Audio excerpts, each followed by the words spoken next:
Hello, my nocturnal friends. Tonight, we're going to hear the poem of the Raven, written by Edgar Allan Poe. Once upon a midnight dreary, while I pondered, weak and weary, over many a quaint and curious volume of forgotten lore, while I nodded, nearly napping, suddenly there came a tapping, as of someone gently rapping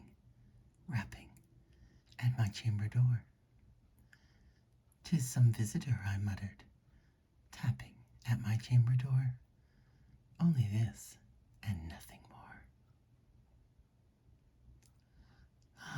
Distinctly I remember, it was in the bleak December, and each separate dying ember wrought its ghost upon the floor.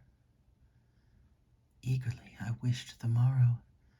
Vainly I had sought to borrow from my books surcease of sorrow, sorrow for the lost Lenore, for the rare and radiant maiden whom the angels name Lenore, nameless here forevermore.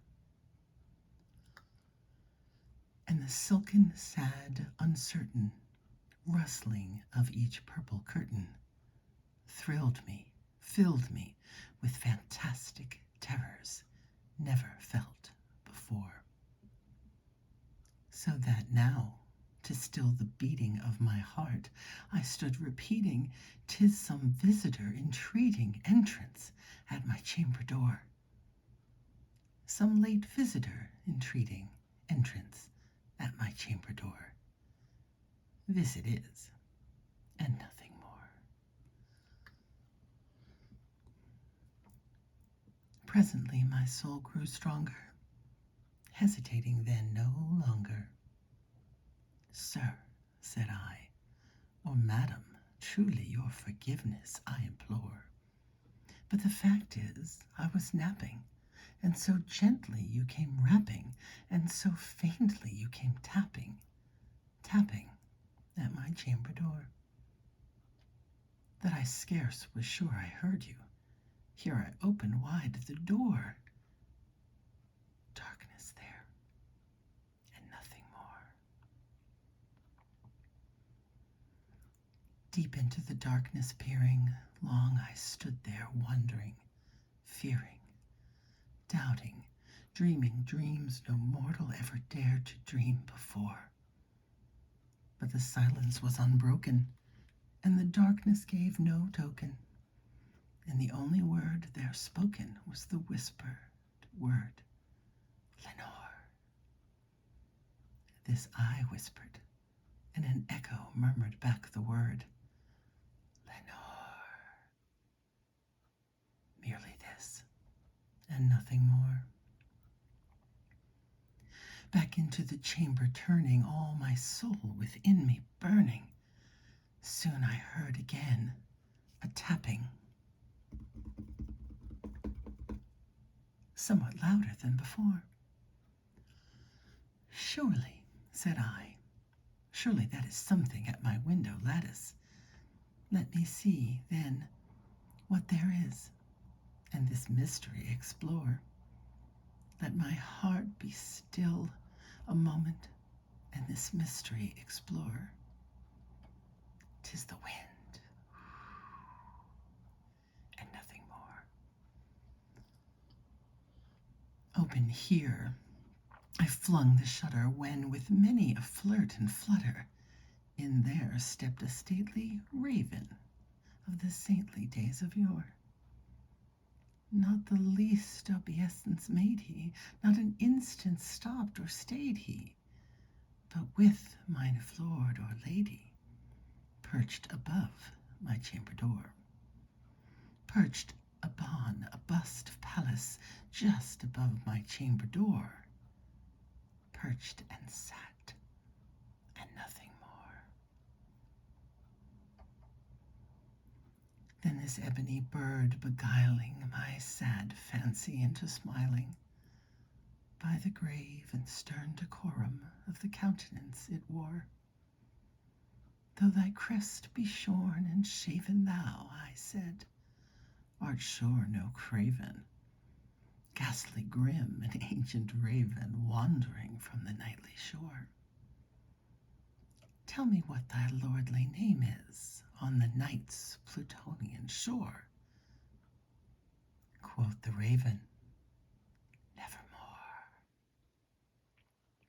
Much I marveled this ungainly fowl to hear discourse so plainly, though its answer little meaning, little relevancy bore. For we cannot help agreeing that no living human being ever yet was blessed with seeing a bird upon his chamber door. Bird or beast upon the sculptured bust above his chamber door with such name as Nevermore. But the raven, sitting lonely on the placid bust, spoke only that one word, as if his soul in that one word he did outpour. Nothing farther than he uttered, not a feather than he fluttered, till I scarcely more than muttered, other friends have flown before. On the morrow he will leave me, as my hopes have flown before. Then the bird said, nevermore. Startled at the stillness broken by reply so aptly spoken, doubtless, said I, what it utters is its only stock and store, caught from some unhappy master whom unmerciful disaster followed fast and followed faster, till his songs one burden bore, till the dirges of his hope that melancholy burden bore of never, nevermore. But the raven, still beguiling all my sad soul into smiling, straight I wheeled a cushioned seat in front of bird and bust and door.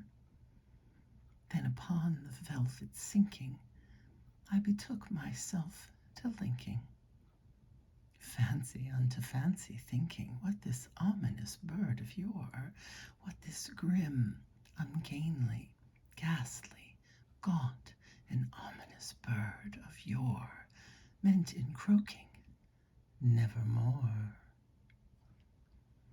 This I sat engaged in guessing, but no syllable expressing to the fowl whose fiery eyes now burned into my bosom's core. This and more I sat divining, with my head at ease reclining on the cushion's velvet lining that the lamplight gloated o'er. But whose velvet violet lining with the lamplight gloating o'er shall press, ah, nevermore. Then methought the air grew denser, perfumed from an unseen censer, swung by angels whose faint footfalls tinkled on the tufted floor. Wretch, I cried, thou God hath lent thee, by these angels he hath sent thee, respite, respite and nephtine from the memories of Lenore.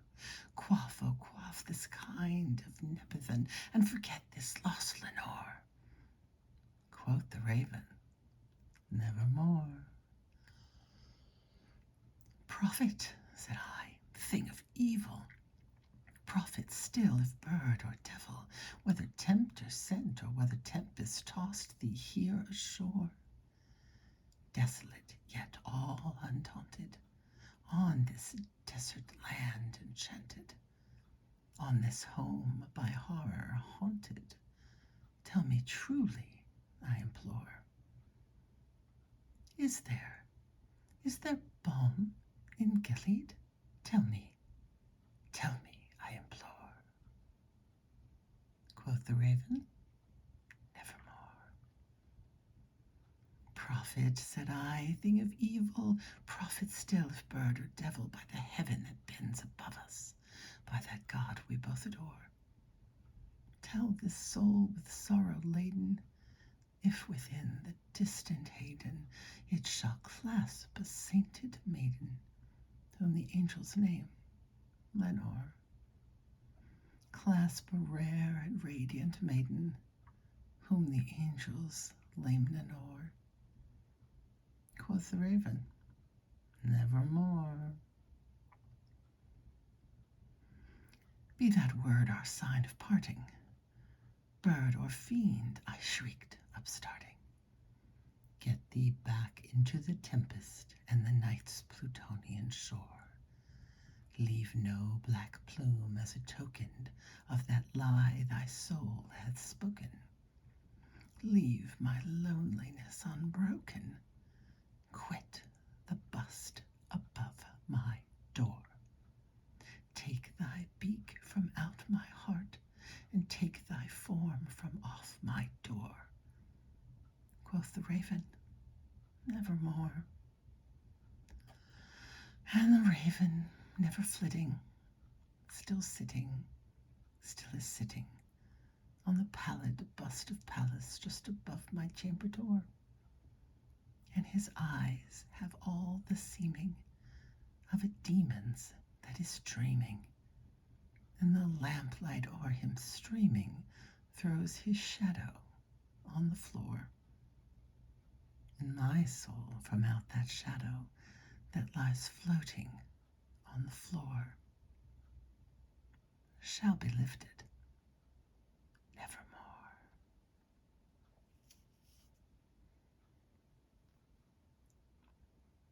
Good evening, my darlings. Have a pleasant sleep. I hope you'll come back and let me read to you again very soon.